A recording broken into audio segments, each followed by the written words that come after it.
मेरी शादी एक नामर्द व्यक्ति से हो गई, लेकिन मैं उसके साथ बहुत खुश थी क्योंकि मेरा पति एक बहुत अच्छा इंसान था और उसके पास पैसे रुपए की भी कोई कमी नहीं थी। एक दिन मुझे चक्कर आया तो मेरा पति मुझे डॉक्टर के पास लेकर गया। चेकअप के बाद पता चला कि मैं प्रेग्नेंट हूँ। मेरा पति नामर्द था, लेकिन शादी के 2 महीने बाद ही मैं पेट से हो गई और यही बात मेरी जिंदगी के लिए सबसे बड़ी सजा बन गई। और जब मुझे पता चला कि यह बच्चा किसका है तो मेरे सर पर आसमान गिर पड़ा। मेरा नाम पूजा है। मेरी उम्र 35 साल हो चुकी थी, पर अभी तक मेरी शादी नहीं हुई क्योंकि मेरे माँ बाप बचपन में ही गुजर चुके थे और मेरे ऊपर मेरी 2 छोटी बहनों की भी जिम्मेदारी थी। मैं छोटी मोटी नौकरी करके अपना और अपनी बहनों का पेट पाल रही थी। कुछ दिन बाद मैंने अपनी दोनों बहनों की शादी करवा दी। अपनी दोनों बहनों की शादी के बाद अब मैं अपने घर में अकेले रह गई थी। अकेलेपन की वजह से अब मुझे भी किसी के साथ की जरूरत थी। मुझे अपनी जिंदगी में ऐसे साथी की जरूरत महसूस होती थी जो मेरी तन्हाई को दूर कर मेरी जिंदगी को खुशियों से भर दे। पर मेरे घर में कोई था ही नहीं और मेरी उम्र ज्यादा होने की वजह से मेरे लिए कोई रिश्ते भी नहीं आते थे। मेरे दिन कुछ यूं ही गुजर रहे थे। एक दिन हुआ कुछ यूं कि एक दिन मैं बाजार गई थी तो वहाँ मेरी बहुत पुरानी सहेली मिल गई। हम दोनों एक दूसरे से बहुत दिन बाद मिले थे। उसकी भी शादी हो चुकी थी और उसके बच्चे भी हो गए थे। उसने अचानक मेरी शादी के बारे में पूछा तो मैंने उसे सब कुछ बता दिया। बातों ही बातों में उसने मुझे बताया कि उसका एक भाई है जिसकी उम्र लगभग 40 साल के करीब हो गई है। उनकी शादी हुई थी पर उनकी पत्नी इसलिए उन्हें छोड़कर चली गई क्योंकि उसका भाई अपनी पत्नी को औलाद की खुशी नहीं दे सकता था। मेरी सहेली के घर में पैसे रुपए की कोई कमी नहीं थी, बस कमी थी तो उसके भाई में कि वो औलाद पैदा नहीं कर सकता था। अभी वह मुझसे यही सब बातें बता रही थी कि मेरे मुंह से अचानक निकल गया कि तुम अपने भाई की शादी मुझसे करवा दो। मैं तुमसे वादा करती हूँ कि कभी भी मैं तुम्हारे भाई को छोड़ कर नहीं जाऊंगी और ना ही उन्हें किसी बात के ताने दूंगी। मेरी बातें सुनकर मेरी दोस्त हैरान हो गई। उसने कहा, इतनी बड़ी सच्चाई जानते हुए भी कि मेरा भाई कभी बाप नहीं बन सकता, तब भी तुम उससे शादी करने को तैयार हो। मैंने उससे कहा कि इस तरह अकेले जीने से तो अच्छा कि मैं तुम्हारे भाई का सहारा बन जाऊं और वो मेरा सहारा। आखिर में कब तक अकेले रहूंगी। मेरा हाल तो ऐसा है कि अगर मैं मर जाऊं तो किसी को कानों कान तक खबर नहीं होगी। मेरी सहेली मेरा यह फैसला सुनकर तो बहुत खुश हुई क्योंकि उसके घर में भी किसी औरत की जरूरत थी। उसने कहा, ठीक है, मैं यह बात अपने भाई से पूछकर बताऊंगी। वैसे तुम इस शादी को पक्का ही समझो क्योंकि मेरे भैया को तुम्हारे ही जैसे किसी साथी की जरूरत है।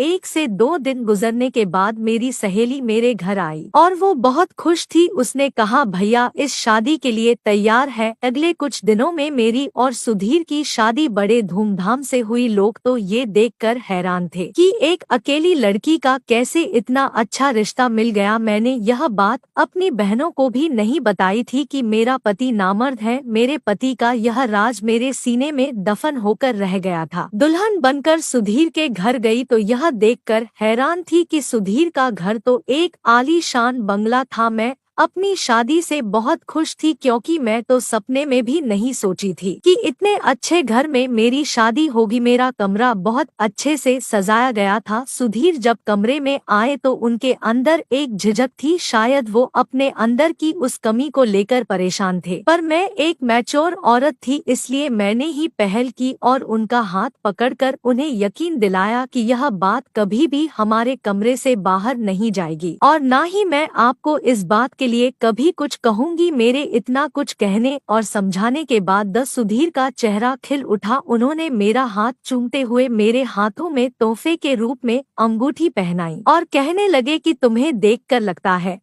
कि अब मेरी जिंदगी में मुझे सब कुछ मिल गया है। मुझे भी कुछ ऐसा ही लग रहा था कि मैं अपनी जिंदगी में अब बहुत खुश हूँ, मगर मुझे क्या पता था कि आने वाला वक्त मेरे लिए मेरी जिंदगी का आजमाइश साबित होगा। मेरे दिल में भी बच्चे की तमन्ना थी, पर मुझे यह बात बहुत अच्छी तरीके से पता थी कि मेरा पति मुझे औलाद नहीं दे सकता है, इसलिए मैंने औलाद की ख्वाहिश को अंदर ही मार दिया था और सुधीर को यकीन दिलाया कि मैं आपसे कभी कभी बच्चे की ख्वाहिश नहीं रखूंगी। मेरी शादी को 2 से 3 महीने गुजर चुके थे, पर कुछ दिनों से मुझे कुछ अजीब सा महसूस हो रहा था। एक दिन हम सब खाने की टेबल पर बैठे हुए थे, तभी अचानक मुझे चक्कर सा आया और मैं गिरते गिरते बची। मेरी हालत देखकर सुधीर मुझे डॉक्टर के पास लेकर चले गए। डॉक्टर ने मेरा चेकअप किया। चेकअप करने के बाद डॉक्टर ने जो बात बताई उसे सुनकर तो हम दोनों पति पत्नी सन्न रह गए। डॉक्टर ने बहुत खुश होकर यह खबर सुनाई थी, पर यह खबर सुनते ही हम दोनों के चेहरे की हवाइयां उड़ गई। मैं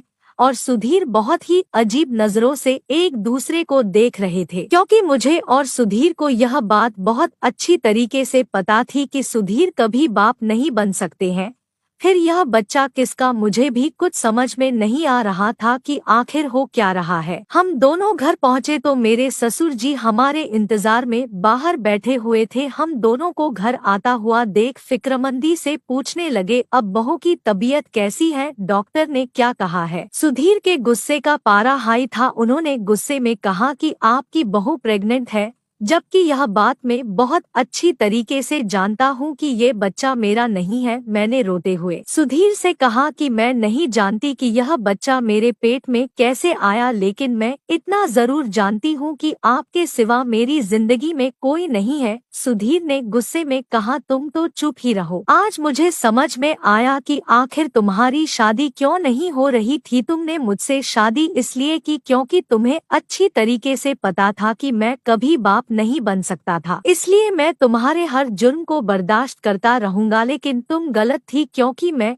इतना बेवकूफ नहीं हूँ कि किसी और के बच्चे को अपना नाम दूं। इसलिए बेहतर यही होगा कि तुम अभी और इसी वक्त अपना सामान उठाओ और यहाँ से चली जाओ। सुधीर ने गुस्से में मेरा हाथ पकड़ा और आधी रात को मुझे बाहर निकाल दिया। मैं रोते बिलखते अपने घर वापस आ गई। मेरा और सुधीर का रिश्ता जहाँ से शुरू हुआ था शायद वहीं पर खत्म होने वाला था। यह सब सोचते सोचते मेरी तबीयत बिगड़ रही थी, पर मुझे अभी भी सुधीर की परवाह थी, क्योंकि मैं उनसे बहुत प्यार करती थी। मैं सारी रात रोते रही और रोते रोते ना जाने कब मेरी आंख लग गई, मुझे पता नहीं चला। बहुत सोचने विचारने के बाद मेरे दिमाग में यह बात आई कि कहीं मेरे ससुर ने तो मेरे साथ कुछ गलत, क्योंकि शादी के बाद मेरी जिंदगी में सुधीर के अलावा अगर कोई मर्द था तो वो मेरे ससुर जी ही थे। पूरे दिन वही मेरे साथ रहते थे। सुधीर तो ऑफिस से घर आने में कभी कभी रात के 12 भी बजा देते थे। रात का खाना खाने के बाद मैं अपने कमरे में जाकर सो जाती थी तो मेरे ससुर जी कहीं मेरे साथ यह सब सोचते ही मेरे रोंगटे खड़े हो जाते। उनका मेरे ऊपर प्यार जताना और हद से ज्यादा ख्याल रखना आज मुझे खटक रहा था। इसी सोच विचार के साथ किसी तरह मैंने एक हफ्ता गुजार दिया और हर गुजरते दिन मैं भगवान से बस यही दुआ करती कि हे भगवान, मुझे बेकसूर साबित कर दो और मैं